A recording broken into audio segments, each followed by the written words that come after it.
حاضرین مجلس، عزیز طلبہ،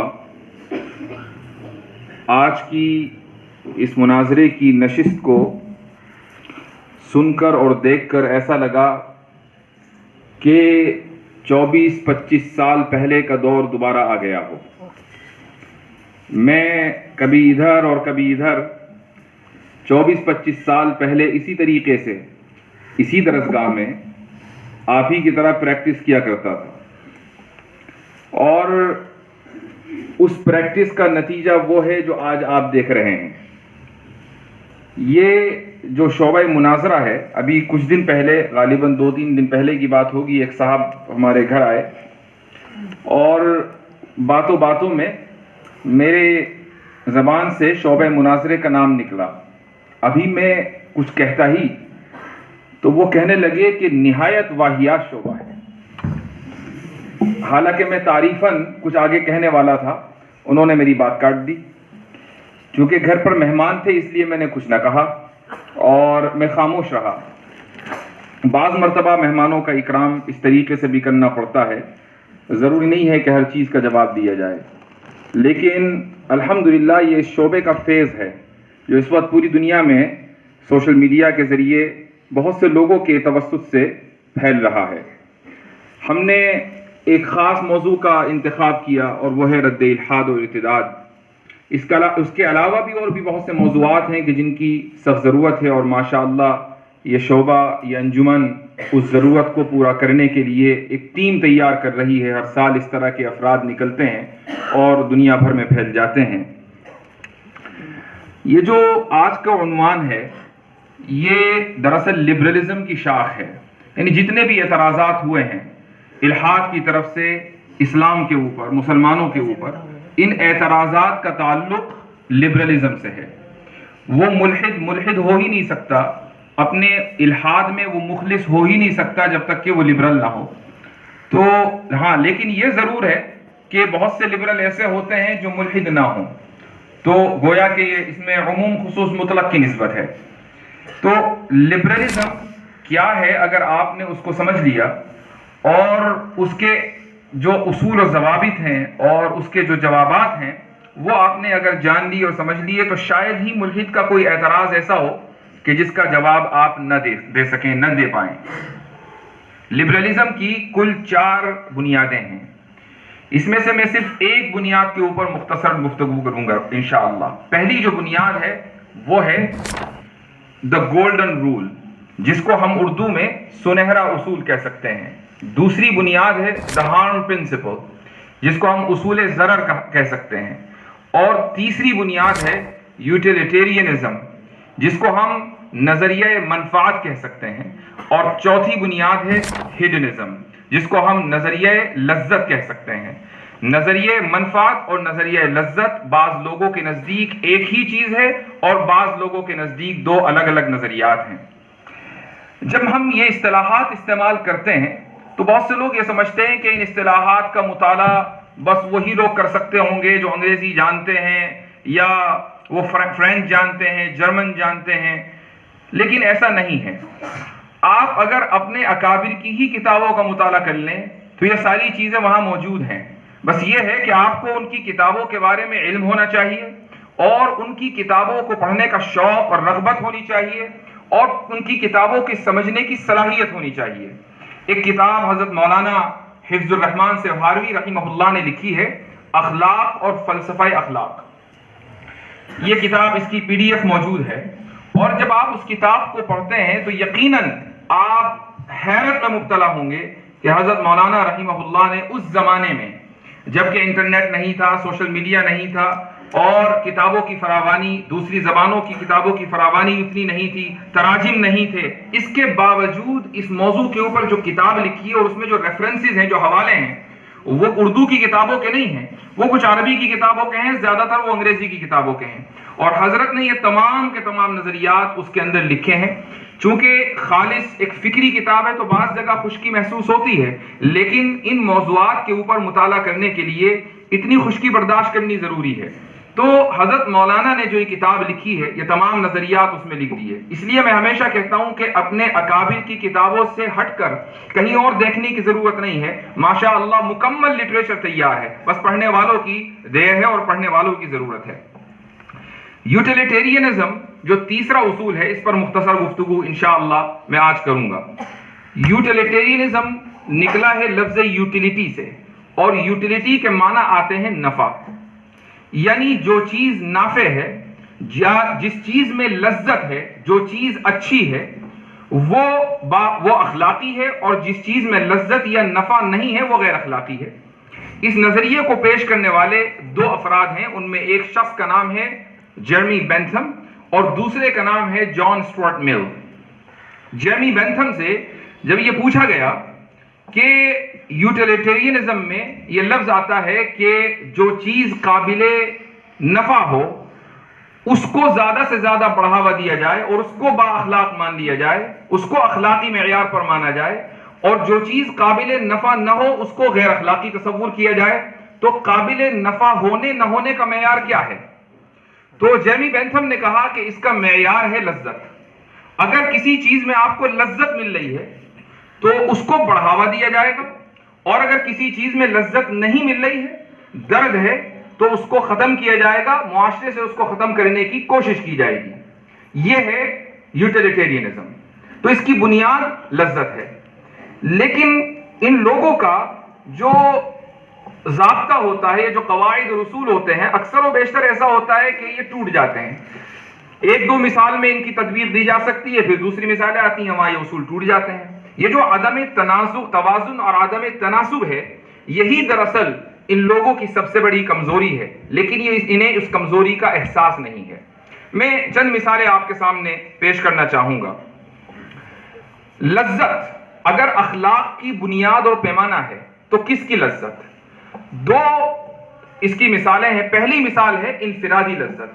مثلا آپ کسی دکان پر گئے, وہاں آئس کریم رکھی ہوئی ہیں, ایک فلیور ہے ونیلا کا, ایک فلیور ہے چاکلیٹ کا.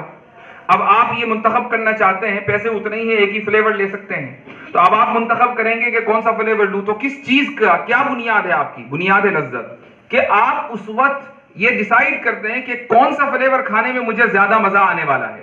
یہ جو خواہش اور لذت ہے یہ آپ کو مجبور کرے گی کہ آپ ونیلا یا چاکلیٹ فلیور لیں. یہاں چونکہ آپ تنہا ہیں تو فیصلہ کرنا آسان ہے, لیکن تصور کریں کہ اگر آپ اکیلے نہ ہو بلکہ 10 لوگوں کا ایک گروپ ہو, 10 لوگوں کی ایک جماعت ہو. کچھ لوگ اس میں چاکلیٹ فلیور چاہتے ہیں اور کچھ لوگ ان میں ونیلا فلیور چاہتے ہیں. آپ نے دیکھا کہ چاکلیٹ فلیور والے 7 لوگ ہیں اور ونیلا فلیور والے 3 لوگ ہیں, لیکن وحدت کو باقی رکھنے کے لیے سب لوگوں کو آئس کریم ایک ہی طرح کی کھانی ہے. یہ نہیں ہوگا کہ 7 لوگ الگ طرح کی اور 3 لوگ الگ طرح کی آئس کریم کھائیں. تو لامحالہ یہ فیصلہ کر لیا جائے گا کہ 7 لوگوں کی بات سنی جائے اور 3 لوگوں کی بات نہ سنی جائے. 3 لوگ دراصل مجبور ہوں کہ 7 لوگوں کی بات چونکہ سنی گئی ہے تو اسی طریقے سے وہ بھی چاکلیٹ فلیور لیں اور اپنی خواہش کو چھوڑ دیں. یہ جمہوریت ہے. تو جب آپ گروپ کی لذت کا فیصلہ کرتے ہیں تو اکثریت کو دیکھتے ہیں. اسی لیے ایک اصول ہے کہ the greatest happiness for the greatest number. اس کا مطلب یہ ہوا کہ جتنے زیادہ افراد ہوں گے, ہیپینس یعنی خوشی اور لذت یہ بھی اتنی ہی زیادہ ہوگی. کم افراد ہوں گے تو خوشی ختم ہو جائے گی, زیادہ افراد ہوں گے تو خوشی اور سعادت یا لذت بڑھ جائے گی. یہ یوٹیلیٹیرینزم کا مختصر انداز میں یہ فلسفہ ہے اور اس کی وضاحت ہے. اب ہمارا جو نقد ہے اس کے اوپر وہ سن لیں, اور اس کے بعد انشاءاللہ آپ کو اندازہ ہوگا کہ بہت سارے اعتراضات جو اسلام کے اوپر کیے جاتے ہیں وہ بہت آسانی کے ساتھ حل ہو گئے, بلکہ ختم ہو گئے.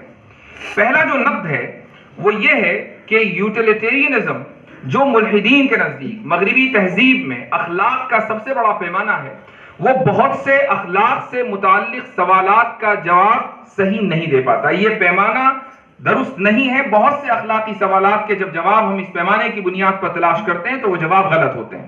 اس کی مثال یہ ہے کہ ایک علاقے میں کسی معزز سیاسی ہستی کا قتل ہوا اور لوگوں نے ہنگامہ برپا کیا. ابھی قاتل کا پتہ نہیں چل سکا. شہر میں بڑا ہنگامہ ہے, فسادات ہو رہے ہیں, اور اس بات کی امید لگائی بلکہ اس بات کا خدشہ ہے کہ بہت سے لوگ ان فسادات کی وجہ سے قتل ہو جائیں گے, مارے جائیں گے.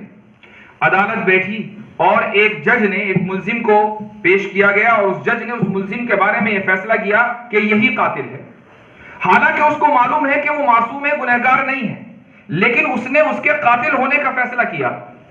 یوٹیلیٹیرینزم کی بنیاد پر یہ فیصلہ بالکل درست ہے۔ اس کی وجہ یہ ہے کہ اگر اس شخص کو جو کہ معصوم ہے جج کی نظر میں، اس کے باوجود اس کو گنہگار قرار دے کر پھانسی پر لٹکا دیا جائے تو بہت سے لوگوں کی جان بچ جاتی ہے، بہت سے تمام فسادات رک جاتے ہیں، جان اور مال کا نقصان رک جاتا ہے، اور لوگوں کی جو منفعت اور لذت ہے اس میں اضافہ ہو جاتا ہے، یعنی لوگوں کی جو خواہش ہے وہ پوری ہو جاتی ہے کہ ہمیں اس شخص کے قاتل کی تلاش ہے، وہ قاتل مل گیا۔ اگرچہ جج یہ سمجھ رہا ہے کہ یہ قاتل نہیں ہے، یہ محض ملزم ہے، اس کے اوپر الزام ہے، یہ معصوم ہے، اس کے باوجود یوٹیلیٹیرزم کی بنیاد پر ایسے شخص کو جو معصوم ہو اکثر لوگوں کی خوشی کی اور خواہش کی بنیاد پر قتل کے الزام میں گرفتار کر کے سولی پر چڑھا دینا بالکل درست ہو جاتا ہے۔ تو یوٹیلیٹیرزم کا یہ جو فلسفہ ہے یہ تو معصوموں کی جان لے لیتا ہے۔ پہلا نقد ہمارا یہ ہے۔ دوسرا جو نقد ہے وہ بلکہ دوسری مثال ایک ڈاکٹر کی ہے کہ ایک ڈاکٹر کے سامنے ایک شخص آیا تندرست و توانا، اس نے اس کا چیک اپ کیا، بظاہر سب چیزیں ٹھیک ہیں، اس نے دیکھا کہ میرے پاس 5 لوگ ایسے ہیں کہ جو بالکل مرنے والے ہیں اگر ان کا آرگن ٹرانسپلانٹ نہیں ہوا، مثلا کسی دوسرے کو کا دل چاہیے، ایک کو گردہ چاہیے، ایک کو لیور چاہیے، ایک کو کچھ اور چاہیے، تو اس شخص کی جو کہ ایک فرد ہے اس کے تمام اعضاء صحیح سالم ہے، کام کر رہے ہیں، وہ 5 لوگ ہیں، ہر ایک کو ایک نہ ایک عضو چاہیے اور اگر وہ نہیں ملے گا تو پانچوں کے پانچوں مر جائیں گے۔ تو 5 لوگوں کی لذت، چونکہ گروپ بڑا ہے تو 5 لوگوں کی لذت اور منفعت کی خاطر ایک آدمی کو قتل کر کے اس کے اعضاء کو 5 لوگوں میں فٹ کر دیا جائے، یوٹیلیٹیرزم کا جو اصول ہے وہ اس کا داعی اور حامی ہے۔ تو اب مجھے بتائیں کہ وہ دنیا کا کون شخص ہوگا کہ جو یہ کہے گا کہ ہاں ایک صحیح سالم آدمی کو قتل کر کے 5 مریضوں کی جان کو بچانا اور ان کو آرگن ٹرانسپلانٹ کے ذریعے زندہ رکھنا ایک اخلاقی عمل ہے، لیکن ملحد کی اخلاقیات کو اگر آپ دیکھیں تو اس کے اعتبار سے یہ بالکل اخلاقی عمل ہے، حالانکہ ملحد اس کو تسلیم نہیں کرے گا۔ ایک اور نقد اس کے اوپر ہوتا ہے اور یہ بالکل حقیقی ایک مثال میں آپ کے سامنے رکھ رہا ہوں۔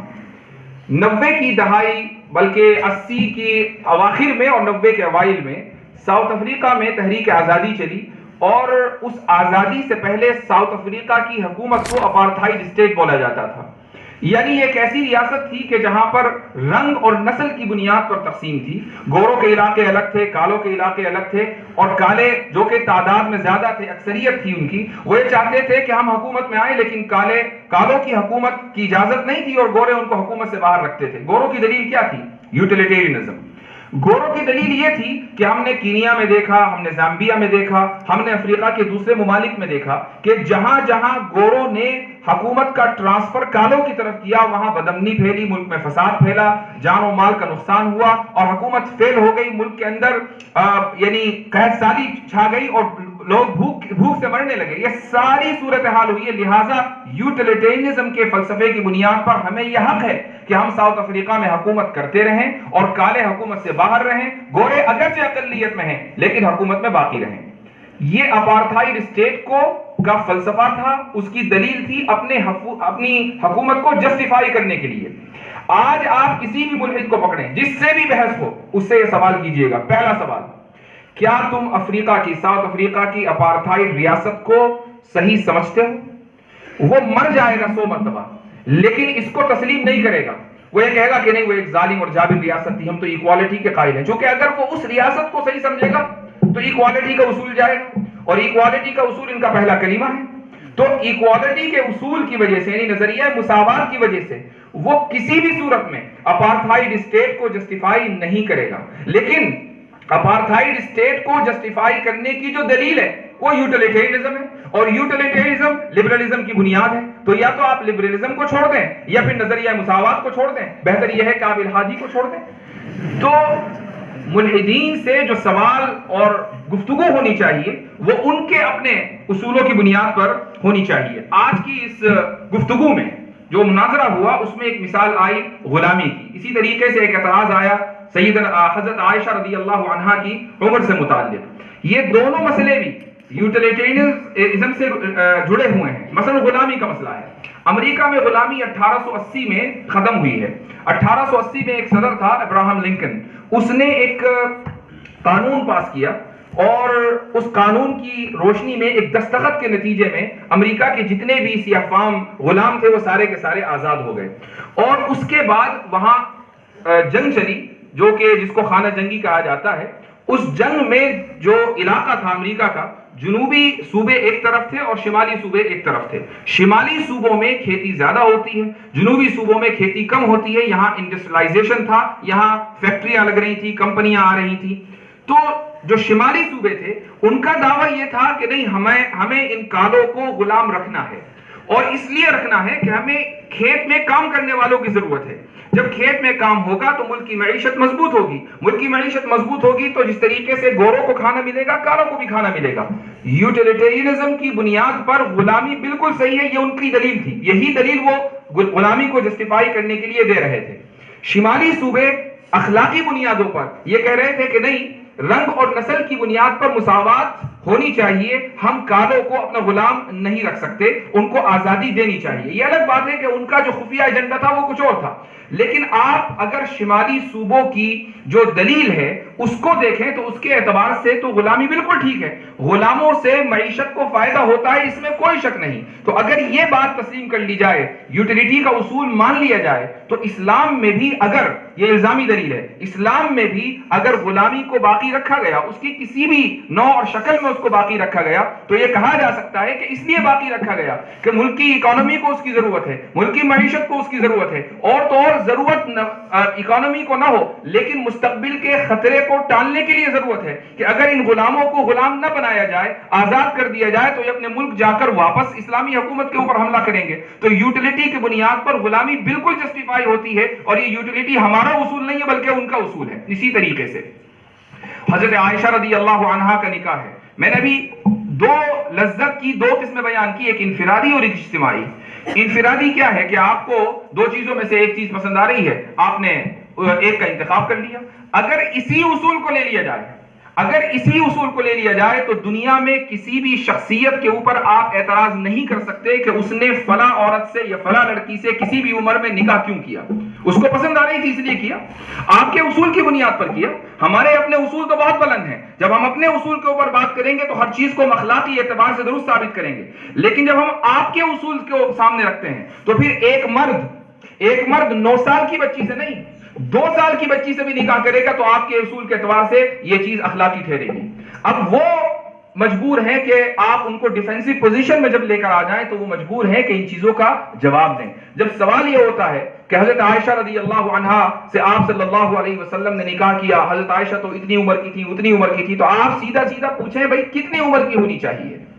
ایک ایسی عمر کو آئیڈینٹیفائی کیا جائے، منتخب کیا جائے کہ پوری دنیا کی آبادی اکراس اسپیس اینڈ ٹائم، یعنی ہر زمانے میں اور ہر دور میں اور ہر جگہ اس عمر کے اوپر متفق ہو. ایسی کوئی عمر دنیا میں متفق علیہ نہیں ہے. چائنا میں 21 سال ہے، انڈیا میں 18 سال ہے، امریکہ کے بہت سے صوبوں میں 14 سال ہے، کہیں کچھ ہے کہیں کچھ ہے. آج کے دور میں اور آج کی تاریخ کی بات ہو رہی ہے.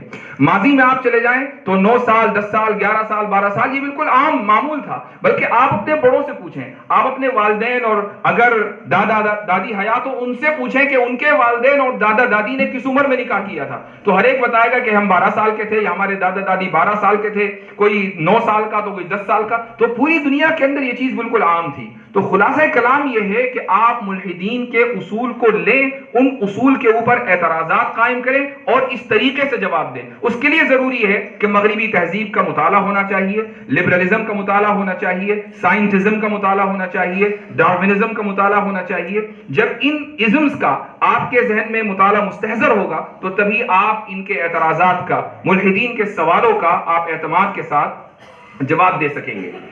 یہ یاد رکھیے کہ یہ جو اعتماد آپ کے اندر آتا ہے، یہ اعتماد مطالعے سے، اور مطالعہ بھی ایک مخصوص مطالعہ یعنی علم کلام کا مطالعہ.